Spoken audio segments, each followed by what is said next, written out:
Welcome, everybody, to our first Zoom Conversations with God weekly discussion group of one of Neil's books, Neil Donald Walsh. We're doing Conversations with God Book 2, and this is a project of Humanity's team and the Evolution Revolution. And this week, Michelle is out of town, so she won't be with us. But Angela said she'd be kind enough to read. So if we want to go ahead and start, Angela, go ahead. Great. Chapter 6. Can you hear me okay? Yes. Right. Tell me about space. Space is time demonstrated. In truth, there is no such thing as space, pure empty space with nothing in it. Everything is something. Even the emptiest space is filled with vapours so thin, so stretched out over infinite areas that they seem to not be there. Then, after the vapours are gone, there is energy, pure energy. This manifests as vibration, oscillations, movements of the all at a particular frequency. Invisible energy is the space which holds matter together. Once, using your linear time as a model, all the matter in the universe was condensed into a tiny speck. You cannot imagine the denseness of this, but that is because you think that matter as it now exists is dense. Actually, what you now call matter is mostly space. All solid objects are 2% solid matter and 98% air. The space between the tiniest particles of matter in all objects is enormous. It is something like the distance between heavenly bodies in your night sky. Yet these objects you call solid. At one point, the entire universe actually was solid. There was virtually no space between the particles of matter. All the matter had the space taken out of it, and with the enormous space gone, that matter filled an area smaller than the head of a pin. There was actually a time before that time when there was no matter at all, just the purest form of highest vibration energy, which you would call antimatter. This was the time, before the physical universe as you know it existed. Nothing existed as matter. Some people conceive of this as paradise or heaven, because nothing was the matter. It is no accident that today in your language, when you suspect something is wrong, you say, "What's the matter?" In the beginning, pure energy, me, vibrated, oscillated so fast as to form matter, all the matter of the universe. You too can perform the same feat. In fact, you do every day. Your thoughts are pure vibration, and they can and do create physical matter. If enough of you hold the same thought, you can impact and even create portions of your physical universe. This was explained to you in detail in Book 1. Is the universe now expanding? At a rate of speed you cannot imagine. Will it expand forever? No, there will come a time when the energies driving the expansion will dissipate, and the energies holding things together will take over, pulling everything back together again. You mean the universe will contract? Yes, everything will quite literally fall into place. And you'll have paradise again. No matter, pure energy, in other words, me. In the end, it'll all come back to me. That is the origin of your phrase, "It all comes down to this." That means that we will no longer exist. Not in physical form, but you will always exist. You cannot not exist. You are that which is. What will happen after the universe collapses? The whole process will start over again. There will be another so-called Big Bang, and another universe will be born. It will expand and contract, and then it will do the same thing all over again, and again, and again, forever and ever, world without end. This is the breathing in and breathing out of God. Well, this is all again very interesting, but it has very little to do with my everyday life. As I said before, spending an inordinate amount of time trying to unravel the deepest mysteries of the universe is probably not the most efficient use of your life. Yet there are benefits to be gained from these simple layman's allegories and descriptions of larger process. Like what? Like understanding that all things are cyclical, including life itself. Understanding about the life of the universe will help you to understand about the life of the universe inside you. Life moves in cycles. Everything is cyclical. Everything. When you understand this, you become more able to enjoy the process, not merely endure it. All things move cyclically. There is a natural rhythm to life, and everything moves to that rhythm. Everything goes with that flow. Thus it is written, for everything there is a season, and a time for every purpose under heaven. Wise is the one who understands this. Clever is the one who uses it. Few people understand the rhythms of life more than women. Women live their whole lives by rhythm. They are in rhythm with life itself. Women are more able to go with the flow than men. Men want to push, pull, resist, direct the flow. Women experience it, then mold with it to produce harmony. A woman hears the melody of flowers in the wind. She sees the beauty of the unseen. She feels the tugs and pulls and urges of life. She knows when it is time to run and time to rest, time to laugh and time to cry, time to hold on and time to let go. Most women leave their bodies gracefully. Most men fight the departure. Women treat their bodies more gracefully when they are in them, too. Men treat their bodies horribly.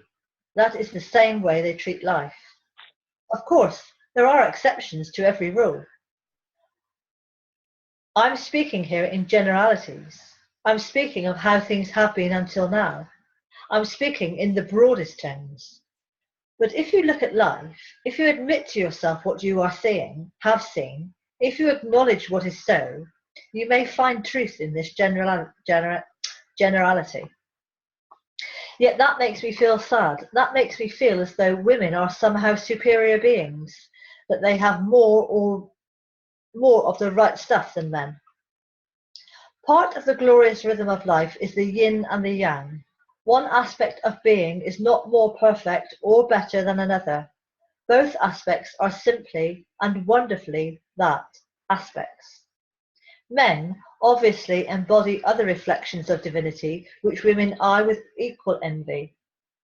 Yet it has been said that being a man is your testing ground or your probation. When you have been a man long enough, when you have suffered enough through your own foolishness, when you have inflicted enough pain through the calamities of your own creation, when you have hurt others enough to stop your own behaviours, to replace aggression with reason, contempt with compassion, always winning with no one losing, then you may become a woman. When you have learned that might is not right, that strength is not power over but power with, that absolute power demands of others absolutely nothing, when you understand these things, then you may deserve to wear a woman's body, for you will at last have understood her essence. Then a woman is better than a man. No, not better, different. It is you making that judgment. There is no such thing as better or worse in objective reality. There is only what is and what you wish to be. Hot is no better than cold, up no better than down, a point I have made before. Hence, female is no better than male. It just is what it is, just as you are what you are. Yet none of you are restricted, more limited. You can be what you wish to be, choose what you wish to experience, in this lifetime or the next after that, just as you did in the lifetimes before. Each of you is always at choice. Each of you is made up of all of it. There is male and female in each of you. Express and experience that aspect of you which it pleases you to express and experience. Yet know that it is all open to each of you.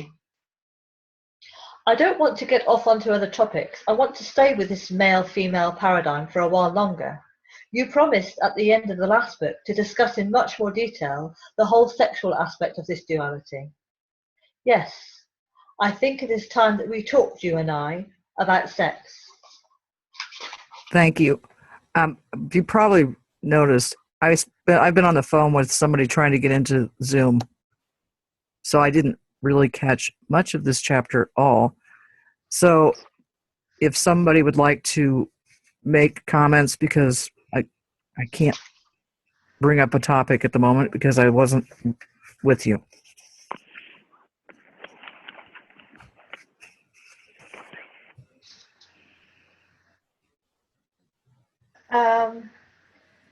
Well, the last bit of the chapter, and we're talking about male and female aspect, and we were talking about space and time. And one thing that I heard this week actually was that if the world was flat, the human eye would see a candle light 30 miles away in the distance. And that made me think then, which I was out cutting the grass this week, and we live on the world, a sphere. So actually nothing is actually flat. The whole, if you take a ball in your hand, there is actually no flat surface. The whole of it is a curve. Although it seems that we're on a flat, everything is actually curved. Not that that means anything other than just a little bit about what we're talking about. Okay, no, that makes sense to me. Which I didn't realise before. We're actually, we're all we're tilting. Well, but somebody's standing upside down. Yeah, exactly. It's something I'm sure every one of us thought about as children is yeah, on the other side of the world, somebody's hanging with their head down. And then with the and the things that this paragraph that says that a woman is better than a man, and obviously God says no, not better, different. And I think that's one of the things that's really important about believing in oneness to begin with, is that, you know, black isn't better than white, Chinese isn't better than Japanese. They're different. We're all different. And the goal we're trying to reach by reading these books is to understand our inherent oneness, so we can make the world a better place. Yeah. Okay. And Anne, were you able to join the group? Yes, I'm here now. Okay. Thank you. All right. Okay. And then Diane. I just found you on Facebook though when I clicked on it. So, but I'm still not getting you. But anyway. Okay. Let's just move on. Okay. Diane? Yes. Well, the issue of being different is a big one in terms of men and women, because the value God sees in the women, culturally we find them better. And that's the whole problem of oneness, of what we feel, our difficulty to see behavior that we find more on the dark side, to feel that it is the same. But before that, maybe in the part you missed, the thing that draw a lot of my attention is when God explained how the universe expand from a tiny part of solid matter, and how it will contract again and then expand again, and that is the breathing of God. And then we will come into matter and go back only to spirit, and come into matter and go back only to spirit. And I was just thinking how much our daily lives eat so much of our energy, how we get trapped in problems that seem very important. And I'm not talking about the one about the career and money. I'm talking about the one about our loved one, which are supposed to be important, but also trap all our attention and makes it impossible to feel that it does not matter. But in the long run, it will not. So I don't have an answer to that. It was just that it caught my attention in my emotions in terms of what do you do with that. I'm complete. Thank you. One of the things that while you were talking, I was thinking of is this past week. I work at this very desk chair all day long, and I get up out of my chair about 10 times, go outside and walk around just so I'm not sitting all the time. And I was on the phone with one of my colleagues, and I walked out to the front of my home, and there was an ambulance, and there was a fire truck, and there was paramedics and police. And I was like, wow. And my colleague and I were actually complaining about a work issue. And so we were, you know how it can get when you say, yeah, me too. This needs to get fixed. We were actually talking about this problem with our email blast platform and how it was frozen. And when I said, wait a minute. I said, you know what? That just doesn't matter. And I just stopped and said a prayer for whatever was going on over in my next door neighbor's home. And it changed my whole perspective of thinking of that, you know, complaining and what's important. And it turned out this woman who's elderly fell and broke her leg, and she's going to be okay. But for that moment, it just pulled me out of this silly conversation that my colleague and I were having about something we couldn't change. And we both just stopped and said a little blessing. So I think that's one of the things that can happen. Okay. I'm complete. Does anybody want to add anything?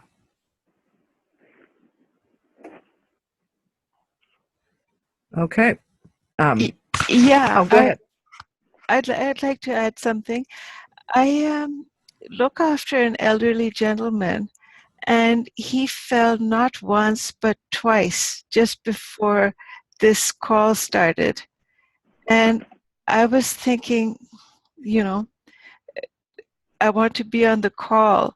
And when you said that you prayed for your elderly next door neighbor, I'd be grateful if you'd pray for Roy. His name's Roy.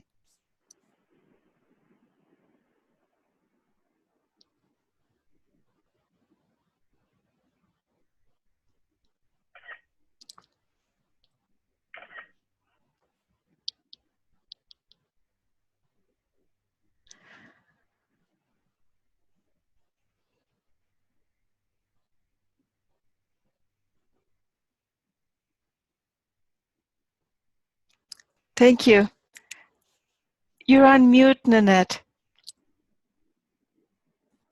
Goodness gracious, I hate it when that happens. I was going to say I have a prayer jar on my desk, and when I pray for somebody, I write their name on a little piece of paper, fold it in half, and put it in that jar. And every time I see that jar, I pray for everybody who's in that jar. So he will be prayed for. Well, I'll make a jar too. I've never heard of that before. Thank you. Sure. And thank you, everyone, because it's the next door neighbor. The husband usually comes, but he's thrown his back. So the wife came, and we lifted him up. But it's all about neighborliness, and we're one. Mm-hmm. It is. And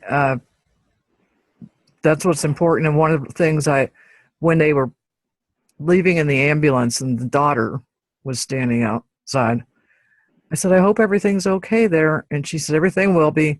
And I said, I just gave that signal because I knew they were trying to hurry to follow the ambulance. But anyway, we can all pray for each other for whatever issues may come up. So. Yes. And in response to Diane's comment about we're so obsessed with our problems, and the universe expanded from smaller than the head of a pin to huge, and then it's going to contract, and it's like God breathing in and out. I feel that my part in this is to express as much love as I possibly can, that in the breathing in and the breathing out, which is we're being breathed by God, that we are taking in love and then sending it out. And that makes, as Nanette just said, everything entirely irrelevant. That if you are praying for the next door neighbor's daughter and everyone's expecting the best because this is God's desire, then we know that we're focused, that our eye is single. Thank you. Hi, this is Anne. Hi, Anne. Hi, I have one comment about, I maybe took it out of context, but when she said everything, it's irrelevant. I would like to change my perspective is that everything is everything. What you do for one, you do for the whole. What you do for yourself is just a pebble in the water. It's a ripple, you know, and so everything affects everything. So everything is everything. That's it. That's all I had to share. Now, that's a very good point. And people used to say to me when I was 8 years ago, when in Humanities Team, people would say, write and say, well, what does oneness change? I said, it only changes one thing, and that's everything. And to your point, Anne. So, okay. Anyone else?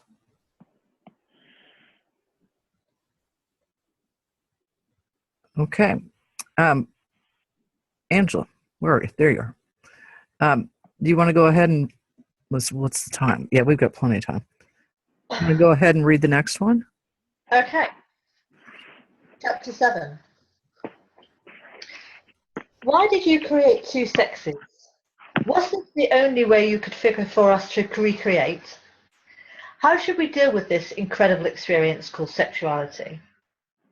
Not with shame, that's for sure, and not with guilt, and not with fear. For shame is not virtue, and guilt is not goodness, and fear is not honour. And not with lust, for lust is not passion, and not with abandon, for abandon is not freedom, and not with aggressiveness, for aggressiveness is not eagerness. And obviously not with ideas of control or power or domination, for these have nothing to do with love. But may sex be used for purposes of simple personal gratification? The surprising answer is yes, because personal gratification is just another word for self-love. Personal gratification has gotten a bad rap through the years, which is the main reason so much guilt is attached to sex.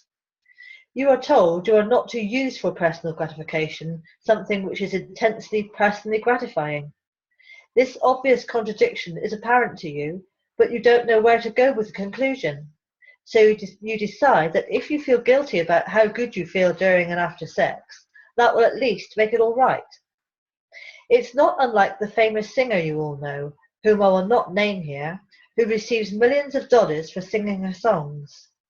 Asked to comment on her incredible success and the riches it has brought her, she said, I feel almost guilty because I love doing this so much. The implication is clear. If it's something you love doing, you should not also be rewarded additionally with money. Most people earn money by doing something they hate, or something that is at least hard work, not endless joy.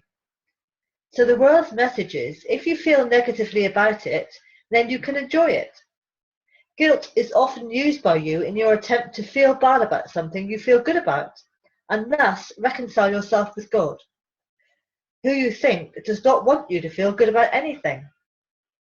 You are especially not to feel good about the joys of the body, and absolutely not about, as your grandmother used to whisper, sex. Well, the good news is it's all right to love sex. It's all right to love yourself. In fact, it's mandatory. What does not serve you is to become addicted to sex or anything else, but it is okay to fall in love with it. Practice saying this 10 times each day. I love sex. Practice saying this 10 times. I love money. Now, you want a really tough one? Try saying this 10 times. I love me. Here are some other things you are not supposed to love. Practice loving them. Power, glory, fame, success, winning. Want some more? Try these. You should really feel guilty if you love these. The adulation of others, being better, having more, knowing how, knowing why. Had enough? Wait, here's the ultimate guilt. You should feel the ultimate guilt if you feel that you know God. Isn't this interesting? All through your life you have been made to feel guilty about the things you want most. Yet I tell you this, love, love, love the things you desire, for your love of them draws them to you. These things are the stuff of life. When you love them, you love life.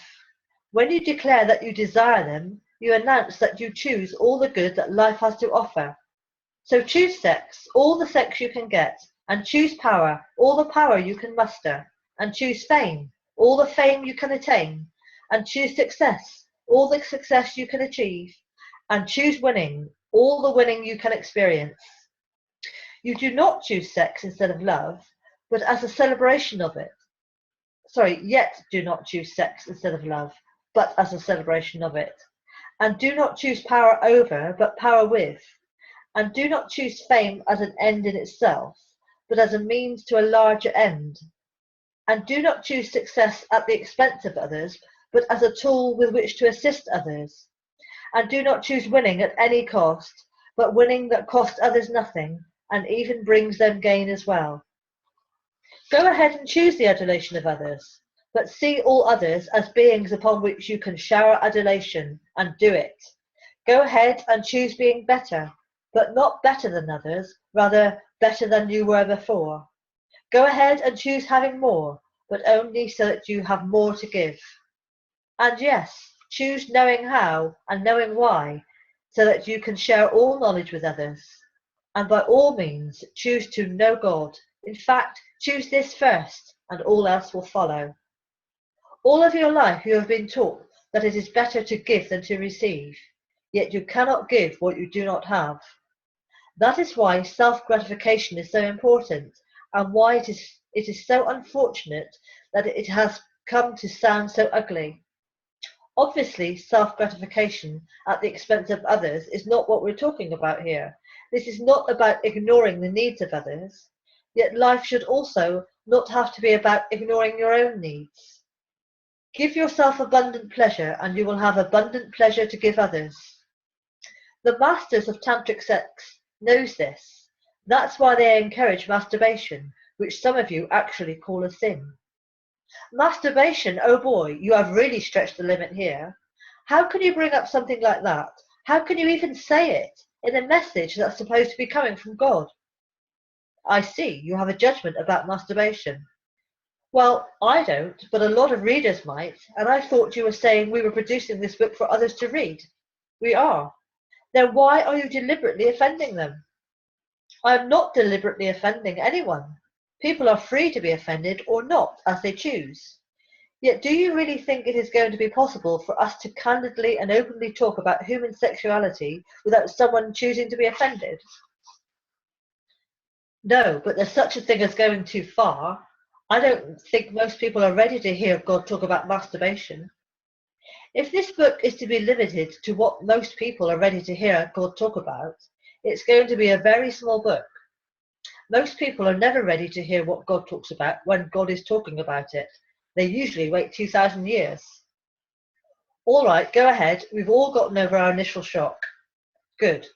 I was merely using this life experience, in which you've all engaged, by the way, but of which no one wants to speak, to illustrate a larger point. The larger point, restated: give yourself abundant pleasure, and you will have abundant pleasure to give others.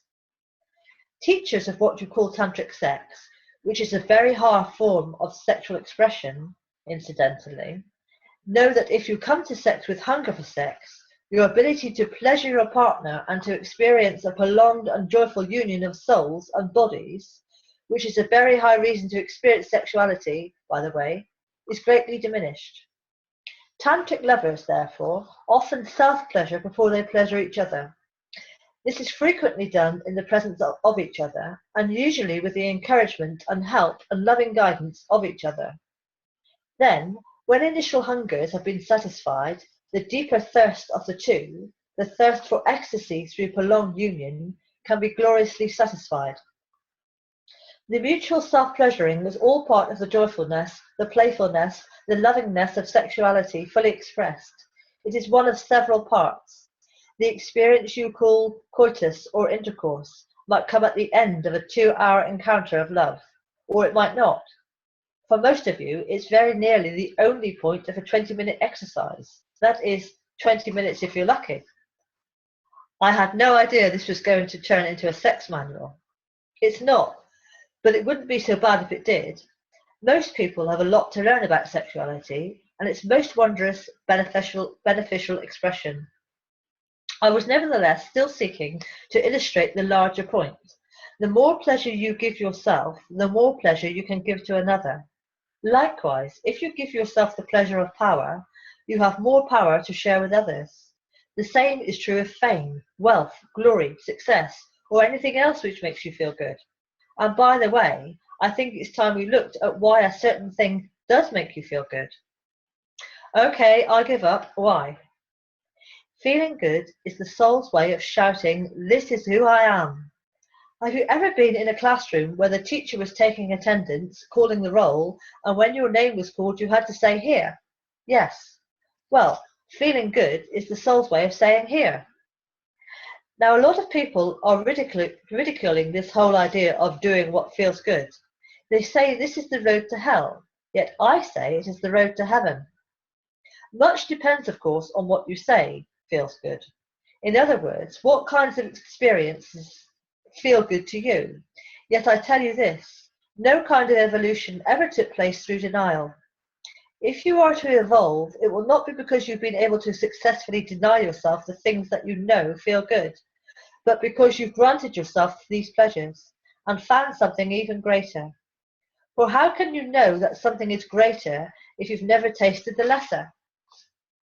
Religion would have you take its word for it. That is why all religions ultimately fail. Spirituality, on the other hand, will always succeed others. Spirituality urges you to seek. Spirituality, on the other hand, will always succeed. Religion asks you to learn from the experience of others. Spirituality urges you to seek your own. Religion cannot stand spirituality. It cannot abide it, for spirituality may bring you to a different conclusion than a particular religion, and this is no known religion can tolerate. Religion encourages you to explore the thoughts of others and accept them as your own. Spirituality invites you to toss away the thoughts of others and come up with your own. Feeling good is your way of telling yourself that your last thought was truth, that your last word was wisdom, that your last action was love. To notice how far you have progressed, to measure how highly you have evolved, simply look to see what makes you feel good. Yet don't seek to force your evolution, to evolve further, faster, by denying what feels good, or stepping away from it. Self-denial is self-destruction. Yet also know this, self-regulation is not self-denial. Regulating one's behavior is an active choice to do or not to do something based on one's decision regarding who they are. If you declare that you are a person who respects the rights of others, a decision not to steal or rob from them, not to rape and plunder, is hardly self-denial, it's self-declaration. That is why it is said that the measure of how far one has evolved is what makes one feel good. If acting irresponsibly, if behaving in a way which you know might damage others or cause hardship or pain is what makes you feel good, then you have not evolved very far. Awareness is the key here, and it is the task of the elders in your families and communities to create and spread this awareness among the young. It is likewise the job of God's messengers to increase awareness among all peoples, so that they may understand that what is done to or for one is done to or for all, because we are all one. When you come from we are all one, it is virtually impossible to find that hurting another feels good. So-called irresponsible behavior vanishes. It is within these parameters that evolving beings seek to experience life. It is within these parameters that I say grant yourself permission to have all that life has to offer, and you will discover it has more to offer than you ever imagined. You are what you experience. You experience what you express. You express what you have to express. You have what you grant yourself. I think let's pause there. This is a really long chapter. I was looking ahead. So I think, let me put up where we stopped.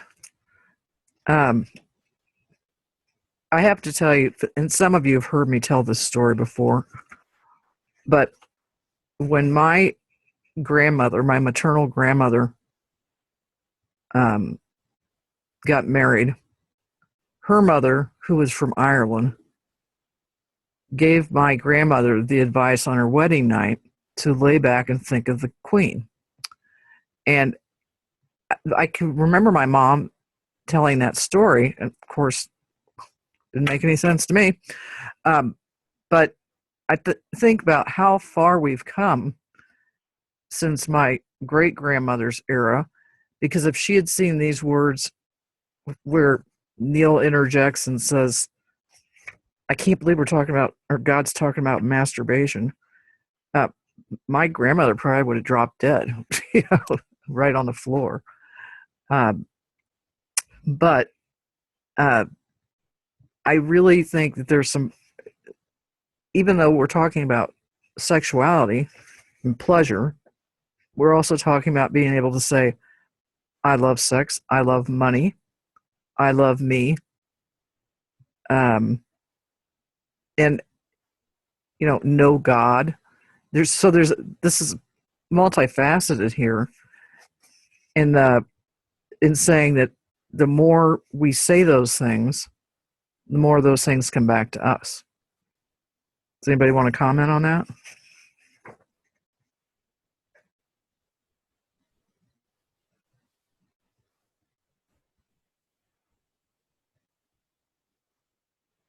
Well, I can say one other thing that I think, because I was laughing through some of this, and you did a great job reading, Angela. But where Neil says masturbation, oh boy, you've really stretched the limit here. How can you bring up something like that? How can you even say it in a message that's supposed to be coming from God? And everybody heard Neil speak. So when I think of hearing Neil speak, and I could hear him say it.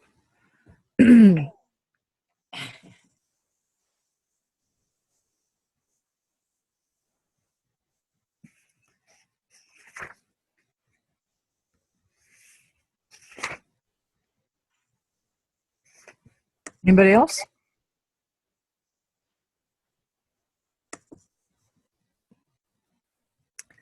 Okay. Well, let's read a couple more pages, Angela. Okay. I love this, but can we get back to the original question? Yes, I created two sexes for the same reason I put the yin and yang in everything, in the whole universe. They are part of the yin and the yang, this male and this female. They are the highest living expression of it in your world. They are the yin and the yang in form, in one of many physical forms. The yin and the yang, the here and the there, the this and the that, the up and the down, the hot and the cold, the big and the small, the fast and the slow, the matter and the antimatter. All of it is necessary for you to experience life as you know it. How may we best express this thing called sexual energy? Lovingly, openly, playfully, joyfully, outrageously, passionately, sacredly, romantically, humorously, spontaneously, touchingly, creatively, unabashedly, sensually, and of course, frequently. There are those who say that the only legitimate purpose of human sexuality is procreation. Rubbish. Procreation is the happy after effect, not the logical forethought, of most human sexual experience. The idea that sex is only to make babies is naive, and the corollary thought that sex should therefore stop when the last child is conceived is worse than naive. It violates human nature, and that is the nature I gave you. Sexual expression is the inevitable result of an eternal process of attraction and rhythmic energy flow which fuels all of life. I have built into all things an energy that transmits its signal throughout the universe. Every person, animal, plant, rock, tree, every physical thing sends out energy like a radio transmitter. You are sending off energy, emitting energy right now from the center of your being in all directions. This energy, which is you, moves outward in wave patterns. The energy leaves you, moves through walls, over mountains, past the moon, and into forever. It never ever stops. Every thought you've ever had carries this energy. When you think of someone, if that person is sensitive enough, he or she can feel it. Every word you've ever spoken shapes it. Everything you've ever done affects it.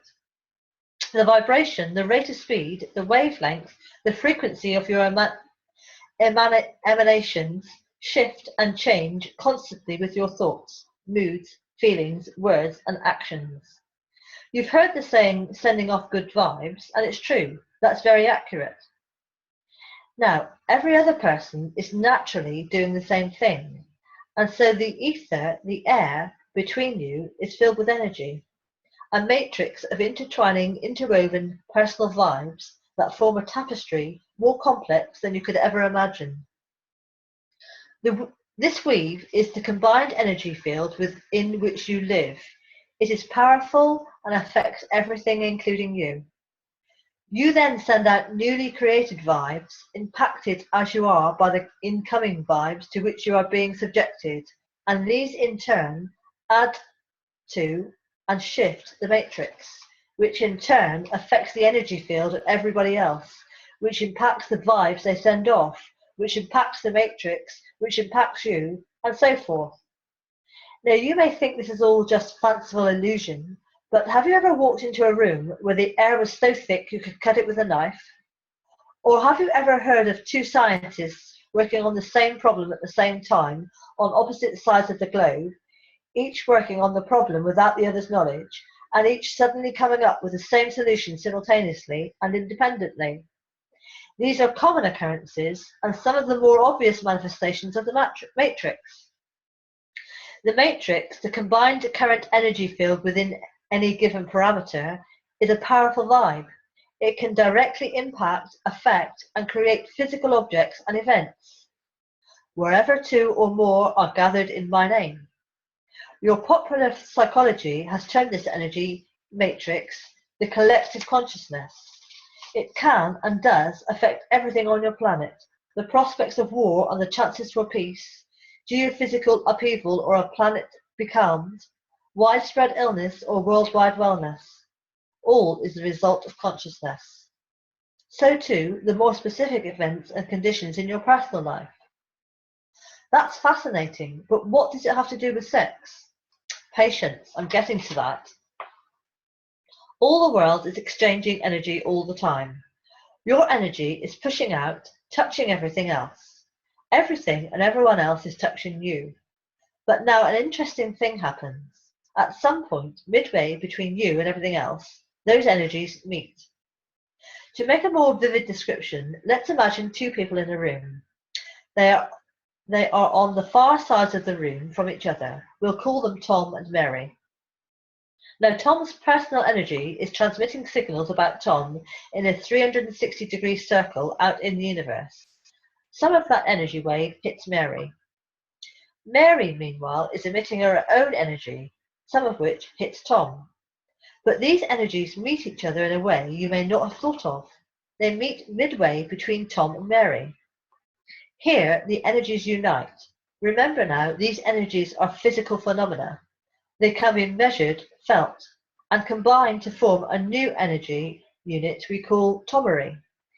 It is the energy of Tom and Mary combined.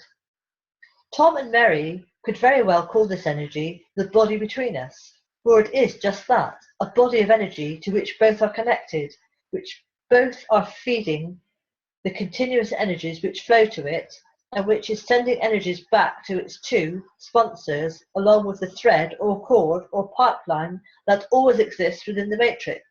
Indeed, this pipeline is the matrix. It is this experience of Tomary which is the truth of Tom and Mary. It is to this Holy Communion that both are drawn, for they feel along the pipeline the sublime joy of the body between, of the joined one of the blessed union. Tom and Mary, standing off at a distance, can feel in a physical way what is going on in the matrix. Both are urgently drawn towards this experience. They want to move toward each other at once. Now their training sets in. The world has trained them to slow down, to mistrust the feeling, to guard against, hurt, to hold back. But the soul wants to know Tomary now. If the two are lucky, they will be free enough to set aside their fears and trust that love is all there is. They are irrevocably drawn now, these two, to the body between them. Tomary is already being experienced metaphysically, and Tom and Mary will want to experience it physically. So they'll move together, not to get to each other. It looks that way to the casual observer, but they are trying to get to Tomary. They are trying to reach that place of divine union which already exists between them, the place where they already know they are one, and what it is like to be one. So they move toward this feeling they are experiencing, and as they close the gap between them, as they shorten the cord, the energy they are both sending to Tomary travels a shorter distance and is thus more intense. They move closer still. The shorter the distance, the greater the intensity. They move closer still. Once more, the intensity increases. Now they stand just a few feet apart. The body between them is glowing hot, vibrating with terrific speed. The connection to and from Tomary is thicker, wider, brighter, burning with the transfer of incredible energy. The two are said to be burning with desire. They are. They move closer still. Now they touch. The sensation is almost unbearable, exquisite. They feel at the point of their touch all the energy of Tomary, all the compacted, intensely unified substance of their combined being. If you open yourself to your greatest sensitivity, you'll be able to feel this subtle, sublime energy as a tingling when you touch. Sometimes the tingling will run right through you, or as heat at the point of your touch, heat which you may also suddenly feel throughout your body, but concentrated deeply within your lower chakra or energy center. It will burn there especially intensely, and Tom and Mary will now be said to have the hots for each other.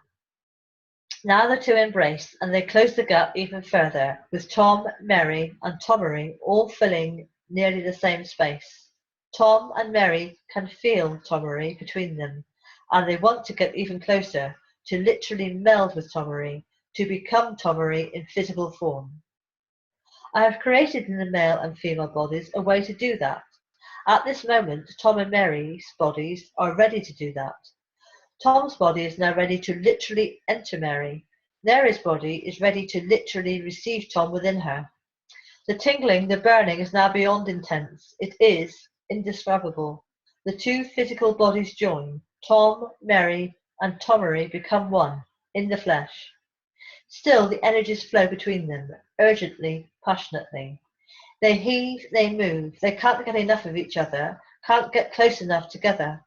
They strive to get close, closer. They explode, literally, and their entire physical bodies convulse. Their vibration sends ripples to their fingertips. In the explosion of their oneness, they have known the God and the Goddess, the Alpha and the Omega, the All and the Nothing, the essence of life, the experience of that which is. There are physical chemistries as well. The two have become one, and a third entity often is created of the two in physical form. Thus, an outpicturing of Tomary is created, flesh of their flesh, blood of their blood. They have literally created life. Have I not yet? Have I not said that ye are gods? And That, we should okay. probably stop there because we've only got 2 minutes left. While we were reading this, or while you were reading out loud and we were listening, it strikes me that, first of all, I think it was kind of an ingenious way to use Tom and Mary and then combining them.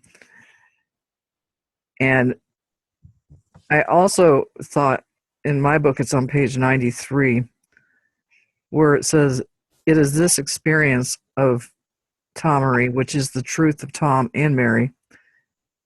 It is to this holy communion that both are drawn. And I couldn't get the hands in the Sistine Chapel out of my mind, because I've always thought that that point of touch was electrifying, and it not necessarily sexual, but it's that point of touch. And as human beings, we all need to be touched. So that was one of the things that came out for me. Anybody want to have any last parting words?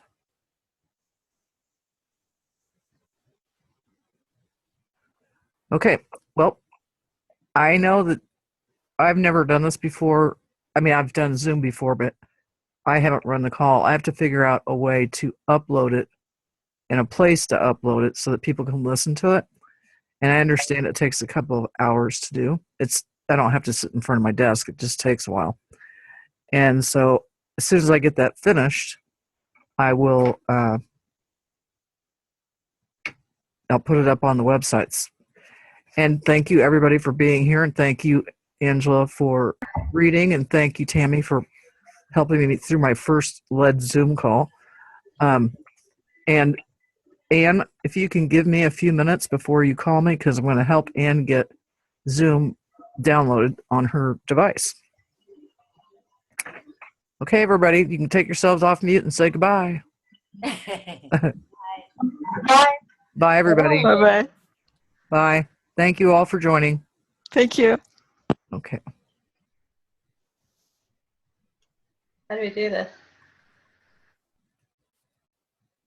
End meeting for all.